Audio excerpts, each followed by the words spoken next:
Boa tarde para vocês. Eu sou a professora Daiane Raquel, eu sou enfermeira e tenho especialização em enfermagem obstétrica e sou professora universitária da disciplina de saúde da mulher. Tenho também o mestrado em bioprospecção molecular com a parte de farmacologia de produtos naturais e o doutorado em ciências biológicas, bioquímica toxicológica. E hoje nós estamos, então, no nosso último dia aqui no nosso papo de enfermagem, onde nós vamos trabalhar a temática de puerpério fisiológico. Então, muito importante também esse tema, né, para que a gente possa estar fechando a ideia que nós tínhamos para essas 2 semanas. Quero mais uma vez agradecer a participação de vocês desde o dia 17, né? Uma grande participação, comentários, perguntas, dúvidas. Vocês puderam interagir comigo aqui, foi muito bom esse nosso contato.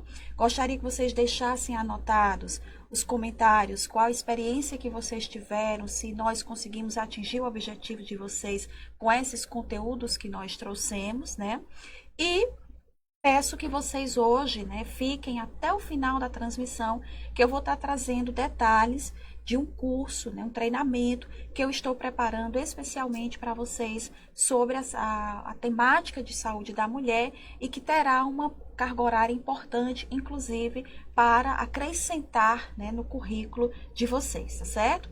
Então, vamos começar falando do puerpério fisiológico. Na transmissão de hoje, nós vamos estar enfatizando o que é o puerpério e quais as alterações que ocorrem durante esse período importante, né, da vida da mulher, especialmente da mulher que deseja engravidar, né, e da mulher que está passando por esse momento de gestação e de parto, e qual é a assistência que o enfermeiro deve dar durante esse período tão importante. Então, por que decidimos só o puerpério fisiológico, né? A gente não teria tempo, durante a transmissão, de abordar o puerpério patológico, ou seja, as adversidades, as complicações, as morbidades que ocorrem durante o puerpério. Mas vocês querendo, né, fazer alguma pergunta, algum questionamento sobre patologias do puerpério, eu estou aqui à disposição de vocês para responder, tá certo? E também gostaria que vocês já pudessem iniciar a participação,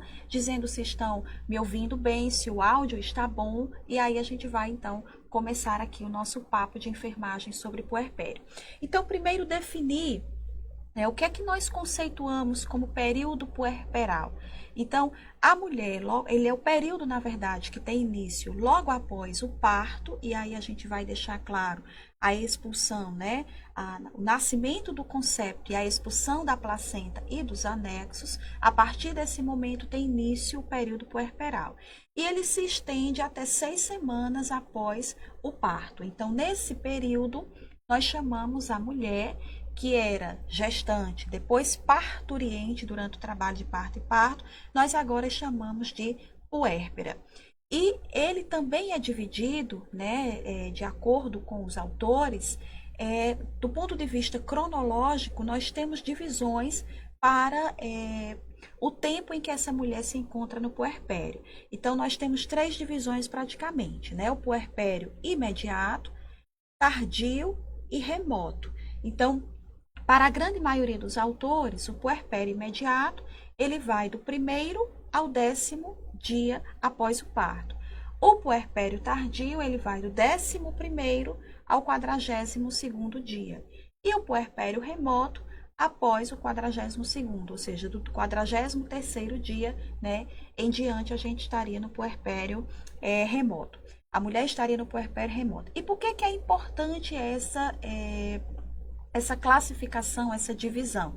Para cada momento desse período puerperal, nós teremos um foco, uma abordagem, né, mais voltada para as complicações que costumam ocorrer, tá certo? Fica aqui aguardando, né? Tô sentindo a falta aqui das perguntas de vocês e dos comentários, tá, gente? Fica mais interessante, eu tô aqui à disposição de vocês para isso. Então, por exemplo, no puerpério imediato, essa mulher, né, no início do puerpério imediato, ela está na maternidade, então ela ainda se encontra no período de internação. E aí a gente vai priorizar as adversidades que porventura ocorram na hemostasia uterina, onde nós vamos observar se houver uma hipotonia ou uma atonia uterina, nós vamos observar um sangramento patológico, né, abundante.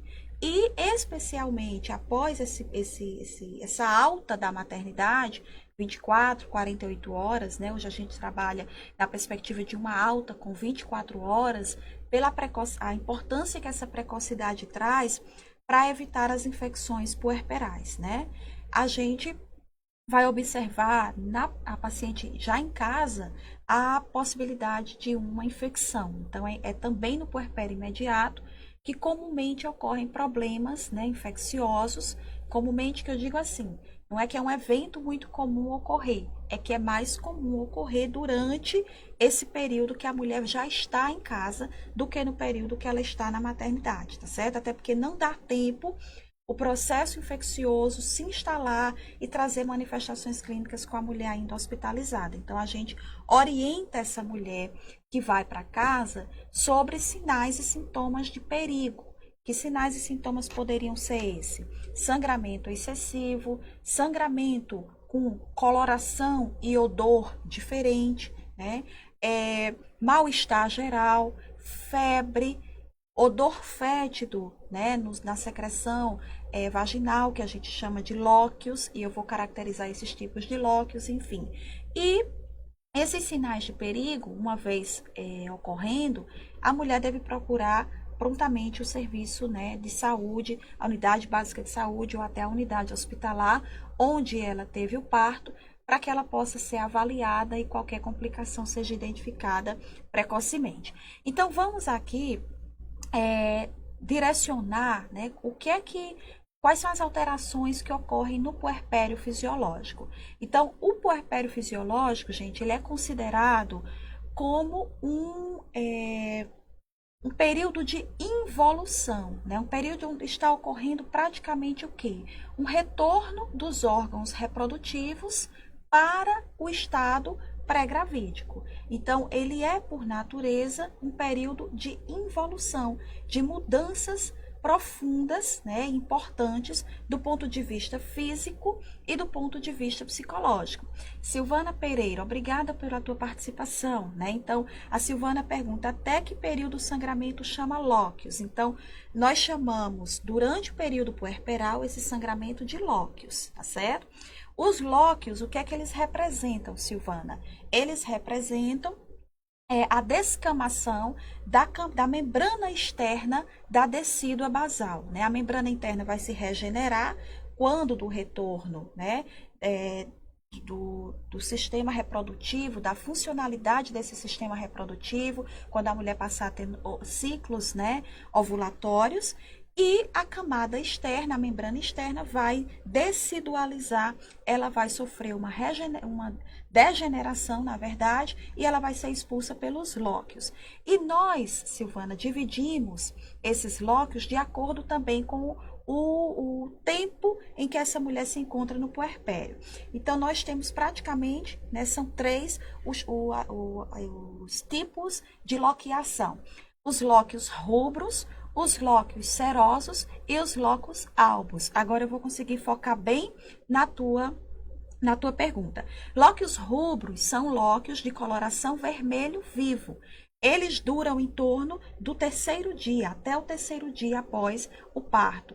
Depois desse período, começa a ter, né, uma mudança nessa coloração e também nessa quantidade. E os lóquios passam a ser serosos porque eles têm uma coloração mais acastanhada. Eles já não são tão vermelhos, né, vermelho vivo.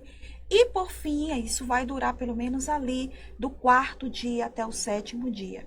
Após esse período, os lóquios eles são chamados de albos porque eles são esbranquiçados, né? Então, esse sangramento, ele geralmente vai até o 10º dia, mais ou menos, de pós-parto. Então, é quando eu vou estar chamando de lóquios.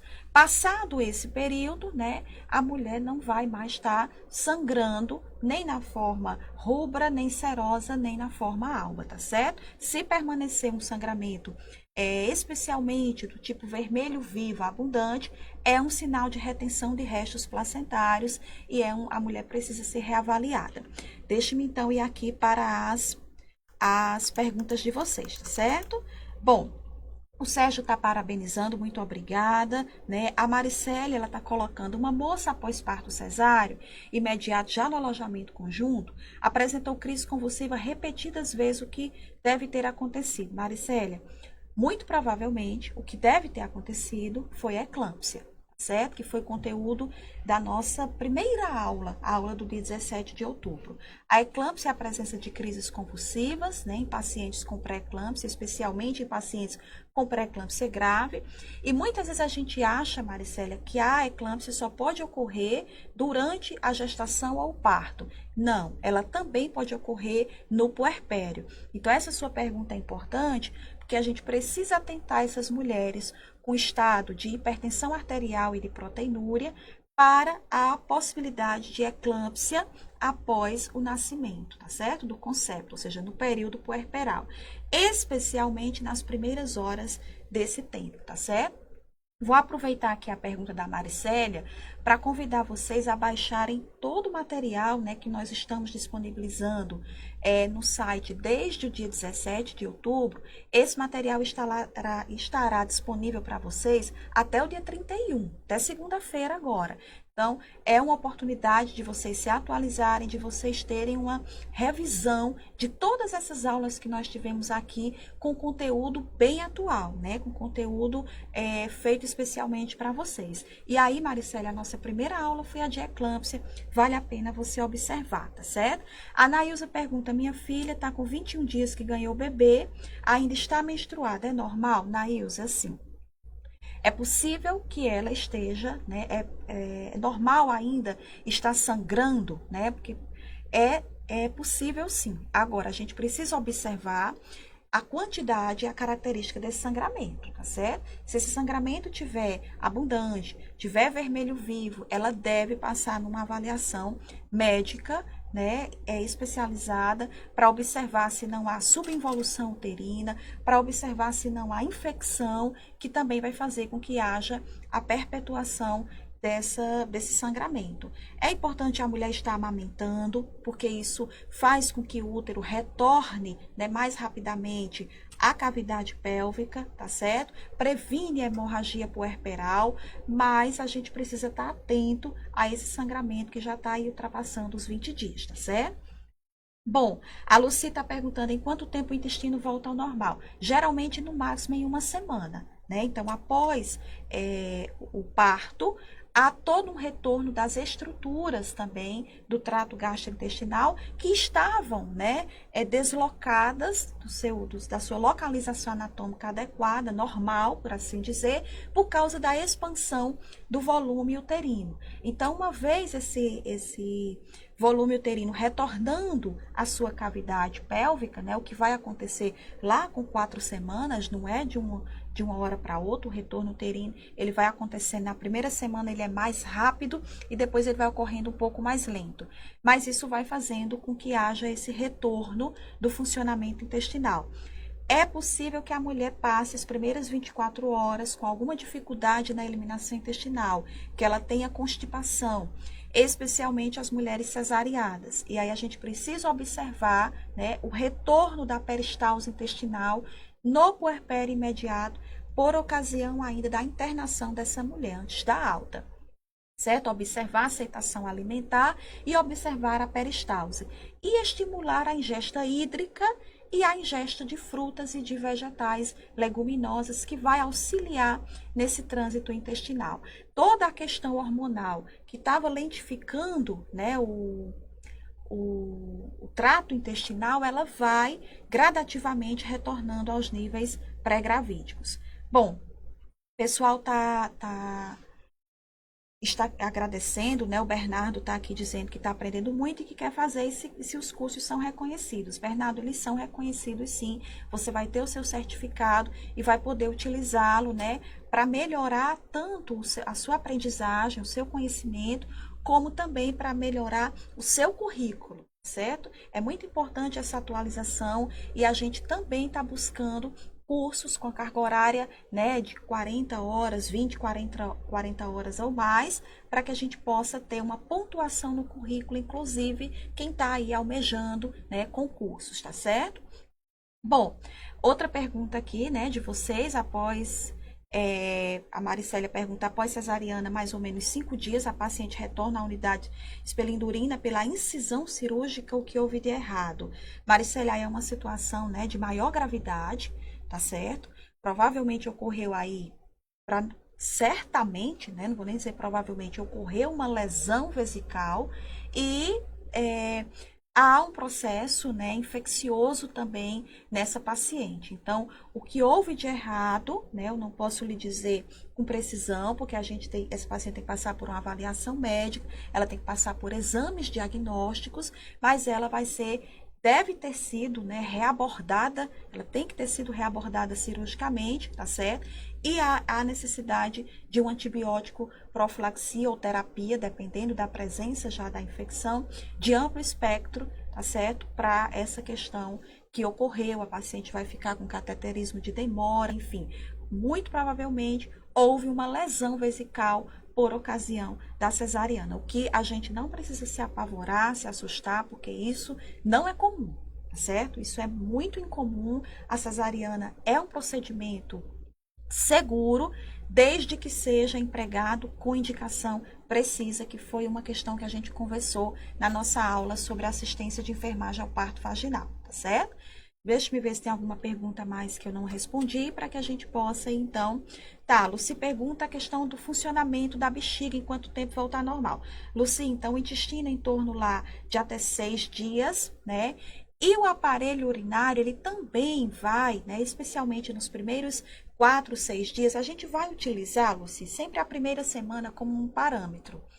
Não é que a mulher vai ficar esses dias, 4, 6 dias, sem urinar, de forma alguma. Ela deve ter alta da maternidade com diurese. Né? A paciente que não teve diurese, a gente vai estimular, levando para o chuveiro, abrindo uma torneira. A deambulação precoce, eu vou falar dela aqui, é muito importante, mas ela sai da maternidade com diurese. E é esperado para esses primeiros dias, esse puerpério imediato, um aumento da diurese. Por quê? Porque ela vai estar perdendo, através também da diurese, né? Os líquidos, ela vai estar perdendo, na verdade, a quantidade de líquidos que houve o aumento durante a gestação, que a gente sabe que há um aumento do volume plasmático, né? Do aumento da filtração glomerular durante a gestação, para compensar as necessidades que essa mãe tem, né, durante o período gestatório, de nutrição do feto, o fluxo uteroplacentário. Tudo isso faz com que haja um aumento, né, do volume plasmático. Então, eu vou te dizer, te respondendo mais precisamente, que o aumento da frequência urinária, né, o aumento do volume urinário, poliúria e polaciúria. Polaciúria é a frequência, poliúria é o volume. Isso vai estar acontecendo até mais ou menos os 6 dias após o parto.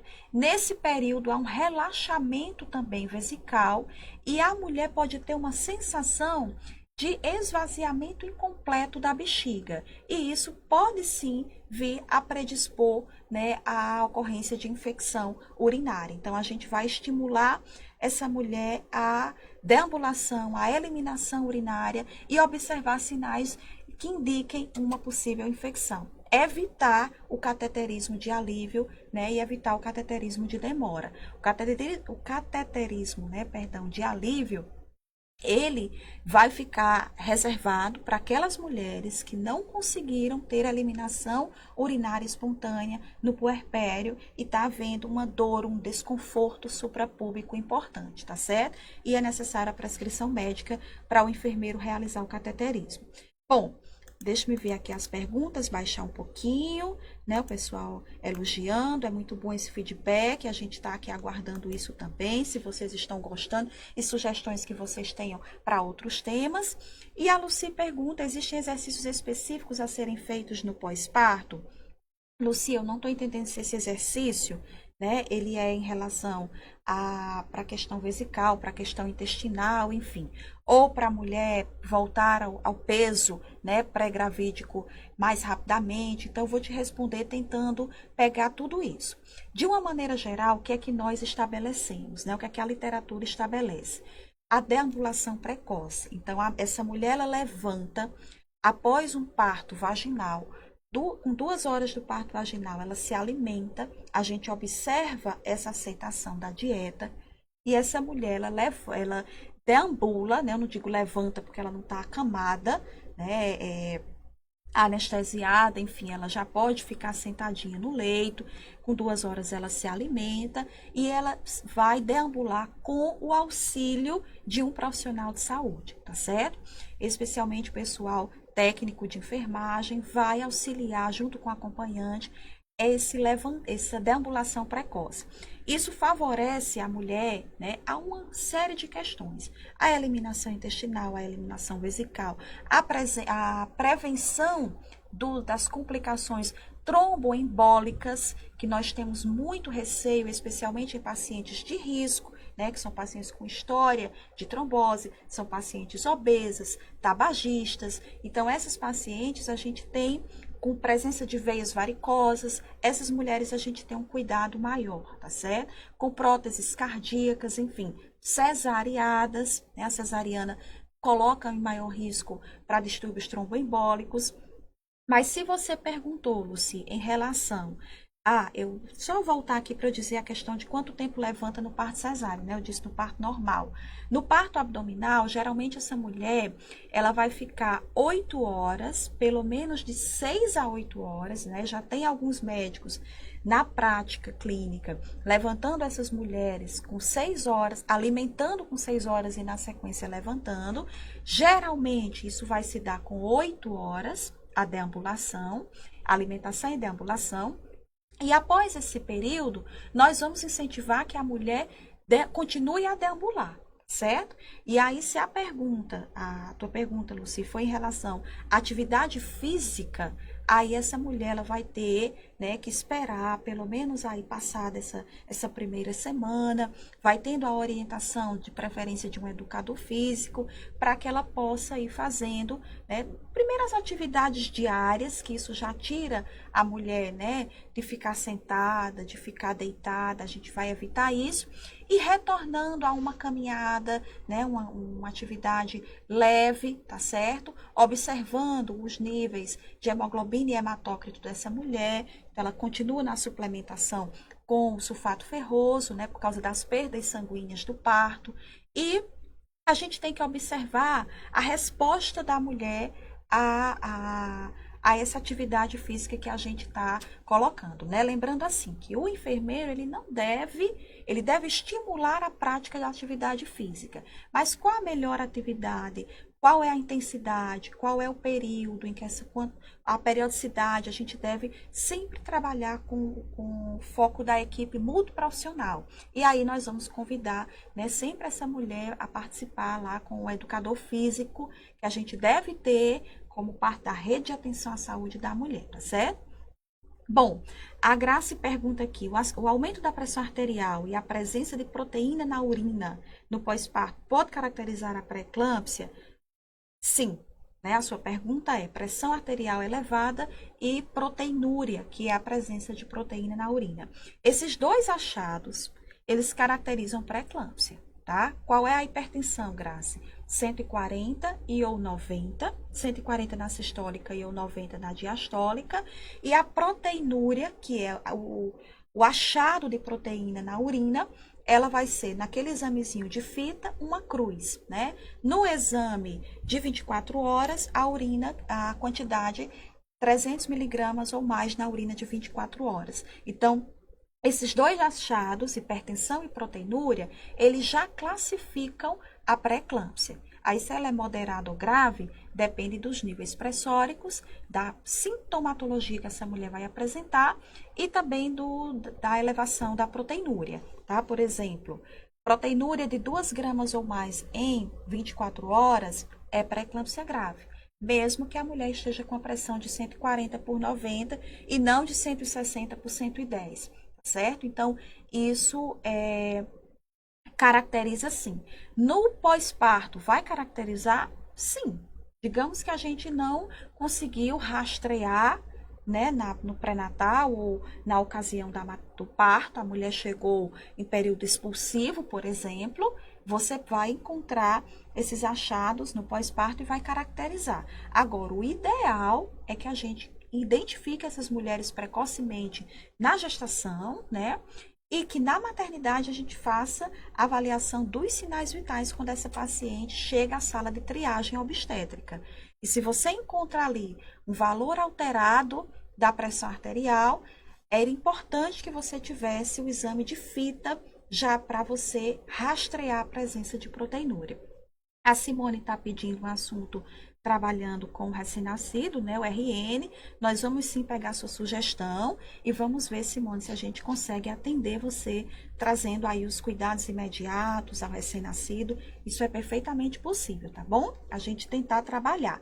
A gente vai ver como é que a gente faz aqui para articular esse seu pedido. Bom, a Lucy está só colocando então que ela queria saber exatamente isso, né, do que a gente explicou aqui da deambulação. Mais perguntas então. A Maristela fala, pós-parto normal, a puérpera pode se alimentar com quanto tempo? Acho que já te respondi então, né, Maristela? Geralmente com 2 horas, porque a primeira hora após o nascimento, após o parto, é a chamada hora ouro, né? É a hora que a gente chama de período de Greenberg, ou quarto período do parto, certo? Então, eu tenho um período de dilatação, eu tenho um período de expulsão e eu tenho essa primeira hora, né? Eu tenho o período de dequitação, que é a placenta, que é o terceiro período, a saída da placenta, e o quarto período, ou primeira hora após o parto, o período de Greenberg, é aquele período onde eu vou ter a hemostasia uterina acontecendo. Por isso que é muito importante nesse período a gente observar sinais vitais a cada 15 minutos, tá, gente? Na sala de cuidados imediatos puerperais. Então, ficar avaliando pressão arterial, frequência cardíaca, frequência respiratória, especialmente. E o sangramento de pós-parto, que são os lóquios, né? Que a característica será rubra, vermelho vivo. E a consistência do colo uterino. Então, como é do fundo uterino, perdão, né? Não é do colo, é do fundo. Às vezes é muita informação e a gente acaba falando assim, porque não observa bem. Então, corrigindo. A consistência do fundo uterino, senão vocês vão entender que é o segmento inferior. É o segmento superior, onde eu farei a palpação e eu vou avaliar o quê? Se ele tem uma consistência amolecida ou endurecida. O que é correto a gente ter aqui? Uma consistência endurecida, o que eu chamo de útero lenhoso, globoso e lenhoso. Né? Então, nas primeiras 4 horas após o parto, eu tenho um fenômeno que eu chamo de formação do globo de segurança de Pinard. Vocês já devem ter ouvido falar. O que é o globo de segurança de Pinard?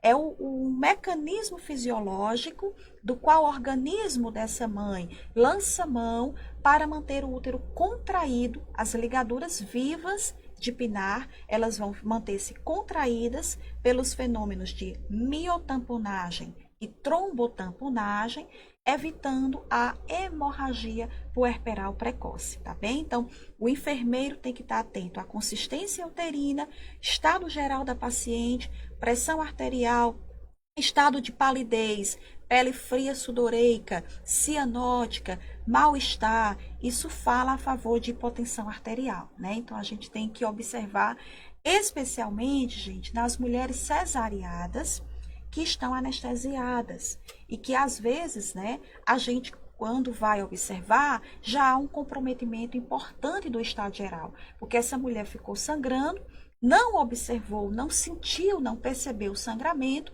e muitas vezes é um sangramento vultuoso, importante e que coloca em risco a vida dessa mãe. Então a gente precisa estar atento, né, tanto a avaliação da consistência uterina como dos lóquios no parto normal e no parto abdominal. Voltando aqui para vocês, né? O tempo de se alimentar já respondi, geralmente 2 horas, porque a gente vai estar justamente observando esse período de Grünberg. E para o parto abdominal, geralmente 6 a 8 horas. O que a gente tem visto mais na prática são 8 horas, né, de jejum após esse parto abdominal, tá certo? E observar o retorno da peristalse intestinal e a aceitação da dieta, né? No parto abdominal é também, às vezes, frequente a ocorrência de náuseas e vômitos e a gente tem que observar. A Zenilza, perdão, a mulher deve tomar o sulfato ferroso até quanto tempo após o parto? Geralmente 30, 40 dias, que é o período que a gente considera aí, né, do período puerperal, até o 42º dia, então pelo menos os 30 dias após o parto, isso vai acontecer e a gente vai observar também a presença de anemia, seja pela queixa de cansaço, de fadiga, a palidez cutânea mucosa. Isso também é importante a gente estar observando nessa mulher quando da nossa visita domiciliar na primeira semana de pós-parto, né, que é uma prioridade dentro da ressegonha, que também foi um motivo de aula nossa, né, acho que foi a nossa segunda transmissão. A gente vai estar observando nessa primeira semana e na consulta de retorno que essa mulher tem com 30 dias, ok? Após parto, a Charleia pergunta, após o parto, por quanto tempo a puérpera deve tomar o polivitamínico? Geralmente é a mesma coisa, tá? Geralmente aí os 30, 40 dias, mas isso pode ser individualizado porque vai depender muito do estado, né, de saúde, dos níveis hematimétricos dessa mulher, da presença de anemia ou não, ok?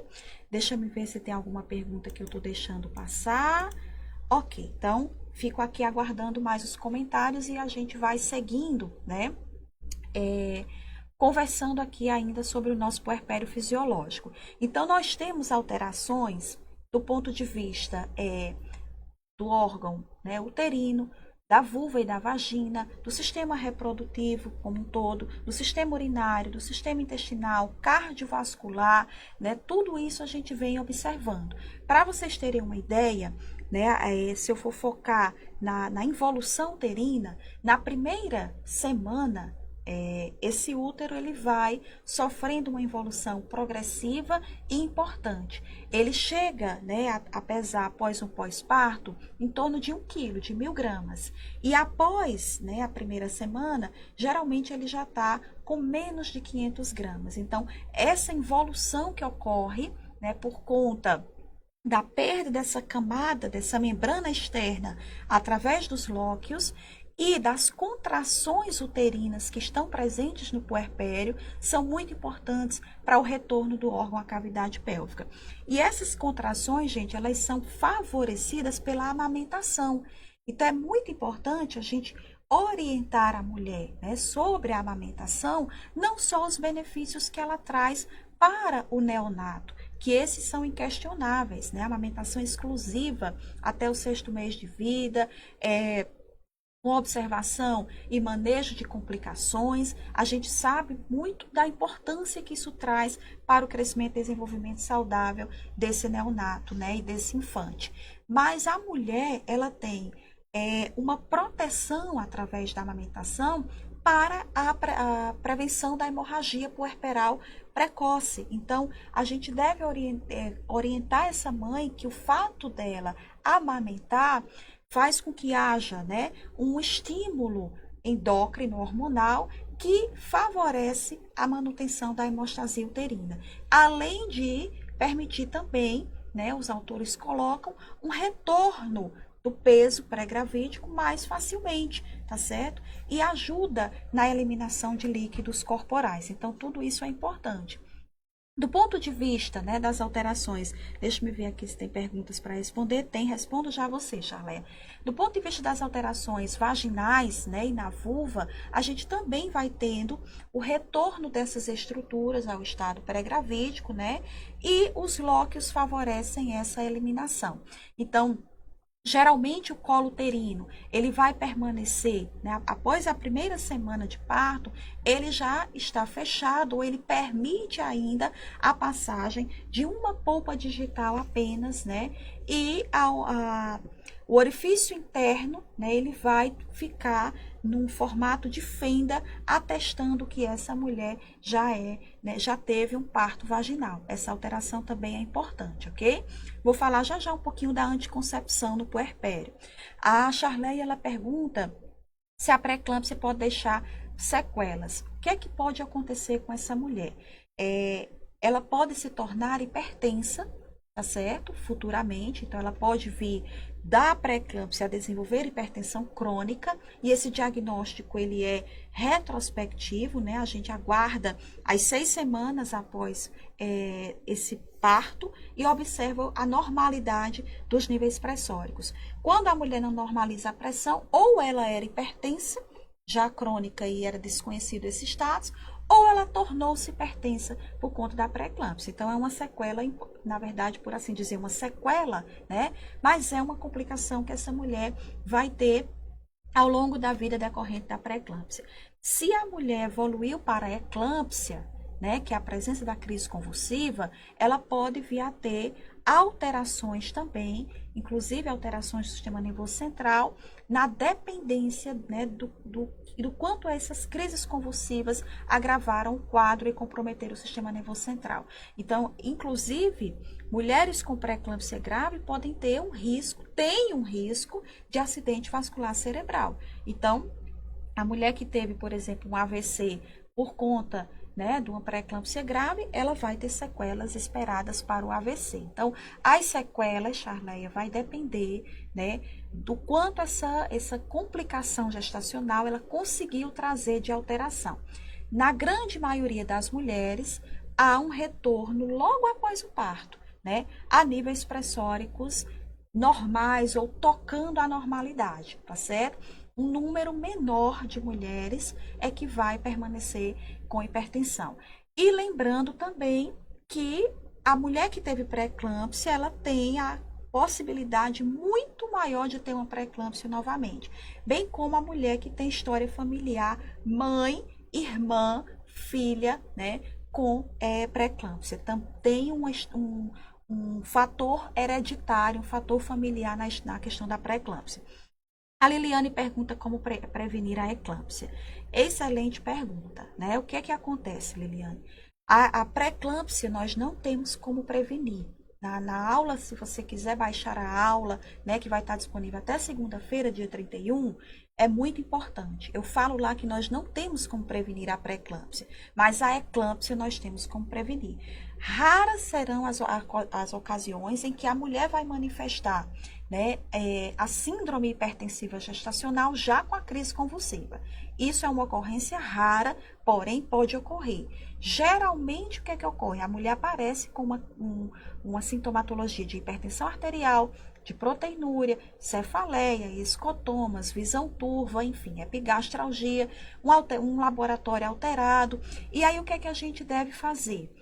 Toda mulher com pré-eclâmpsia grave, ela deve fazer uso, deve ser administrada imediatamente após a internação, a droga de profilaxia da eclâmpsia, que é o sulfato de magnésio, relaxante de musculatura lisa e bloqueador dos canais de cálcio. Então, é possível prevenir a eclâmpsia? É uma questão muito importante a gente não permitir que essa mulher evolua a eclâmpsia, tá? E se você me perguntar qual é a droga de primeira escolha, é o sulfato de magnésio a 50%. Geralmente a gente vai fazer de 8 a 12 gramas de sulfato de ataque em 100 ml de soro fisiológico, correndo em meia hora, e vamos fazer as fases de manutenção, né? Com 6 horas de duração cada fase, com o dobro da dose utilizada no esquema de ataque, ok? Gente, então, bom, aqui o pessoal, né, colocando aqui as suas experiências em relação à pré-eclâmpsia e eclâmpsia. E eu tinha dito para vocês, né, que antes da gente encerrar a transmissão, eu tenho um recado importante, fica aí me aguardando com esse recado. Só falar um pouquinho então da anticoncepção antes da gente passar, né, para essa informação importante que vocês vão ter de primeira mão.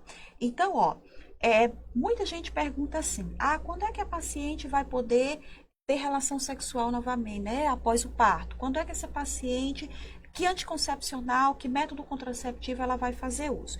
Então, vamos para as duas informações. A literatura, ela diz que para o parto vaginal, em 2 semanas, ou seja, no intervalo de 15 dias, essa mulher poderia já ter o retorno à atividade sexual, se esse for um desejo dela, né? Porque há uma alteração também de toda a questão social, familiar, né? Que envolve hormonal e, inclusive, uma diminuição da libido nesses primeiros dias aí que sucedem o parto. Então, para o parto cesáreo, é importante a gente aguardar os 30 dias, tá certo? Pela recuperação que essa mulher necessita de ter. Para o parto vaginal, a gente poderia ter, então, 15 dias aí. Mas isso depende muito da mulher, da sua condição de saúde e do seu desejo de retorno às atividades sexuais. Algo que precisa ser muito bem conversado com a mulher e com o companheiro, tá certo? Para não gerar nenhuma problemática. Todas essas mulheres, né, puérperas, elas devem ter uma consulta puerperal com 30 dias ou 40 dias após o parto, onde serão avaliadas as condições físicas da mulher, o sangramento, o retorno, né, do útero à cavidade pélvica, todas essas questões. E já na maternidade, ela pode sair com a prescrição, né, de um anticoncepcional oral, que é a mini pílula, porque ela é só a base de progestágeno e aí ela não vai ter uma alteração na questão da produção do leite, tá certo? Outras possibilidades é a colocação do DIU, do dispositivo intrauterino. Alguns autores, há algumas controvérsias, né? Alguns autores acham que isso pode ser feito logo após o parto, ainda no puerpério imediato. Outros autores gostam de aguardar um pouco mais, 2, 3 semanas, né? Para que não haja a expulsão do DIU. E o uso de preservativo, inclusive com lubrificante, nós devemos orientar também para essas mulheres. E lembrando que a amamentação exclusiva, né, a única forma de amamentação dessa criança, se for o leite materno, há uma prevenção para, né, a ciclos ovulatórios, mas a gente não deve orientar as mulheres só esse método, tá certo? Porque há sim uma possibilidade e há relato na literatura de falha. Então, o importante seria associar a amamentação, a mini pílula, a amamentação ao uso do preservativo. E lembrando que o método, né, de inibição da ovulação pela lactação, ele é mais eficaz quando essas mamadas elas não tem um intervalo que supere 3 horas, tá certo? Então, o fato de dar chá, o fato de dar água, isso já pode se alterar na questão da mamada. E não deve ser feito, deve ser desencorajado. Bom, gente, então, o nosso tempo aqui, né, ele está terminando. Eu quero agradecer a participação de vocês nessas 2 semanas que nós tivemos aqui, todos os dias nesse horário, batendo esse papo, tirando dúvidas, esclarecendo as questões que a gente, né, preparou para vocês, mas que é claro, a gente espera ter outros momentos. O feedback de vocês quanto aos temas abordados é muito importante para a gente. E eu queria dizer aqui em primeira mão, vocês que estão me assistindo agora, têm o privilégio de estar recebendo essa informação no primeiro momento, né? Que vocês, ao final da transmissão, possam se direcionar ao link que está aparecendo aí no vídeo, baixar o material da aula de hoje, deixar o e-mail de vocês, já se vocês tiverem interesse, né, em participar do treinamento que nós estamos elaborando, eu estou elaborando, né, sobre a temática de saúde da mulher, onde nós vamos, a princípio, trabalhar esses temas que foram aqui nas nossas transmissões e outros que vocês vierem a sugerir, tá certo? Então, não deixem de ir lá, direcionar-se ao link e manifestar, deixar o e-mail de vocês para que vocês possam participar do treinamento. Lembrando que as vagas são limitadas, nós estamos fechando a carga horária, tá certo? Para que isso possa computar no currículo de vocês. Então, muito obrigada pela atenção de vocês. Vendo aqui se a gente... Eu anotei aqui algumas questõezinhas para não esquecer de dizer com vocês, mas acredito que a gente passou tudo, né? Inclusive a questão das vagas, que são limitadas. E a Maristela está perguntando aqui o link, é o link que aparece aí no vídeo. Qualquer dificuldade que você esteja tendo, entre em contato aqui com o pessoal do EAD, que eles vão te orientar. Gente, antes de dar tchau, lembrar que o material só está disponível até o dia 31 de outubro, segunda-feira. Que material? Material das nossas transmissões desde 17 de outubro, tá certo? Muito obrigada pela participação de vocês. Tenham uma excelente tarde e a gente se vê em breve, ok? Obrigada!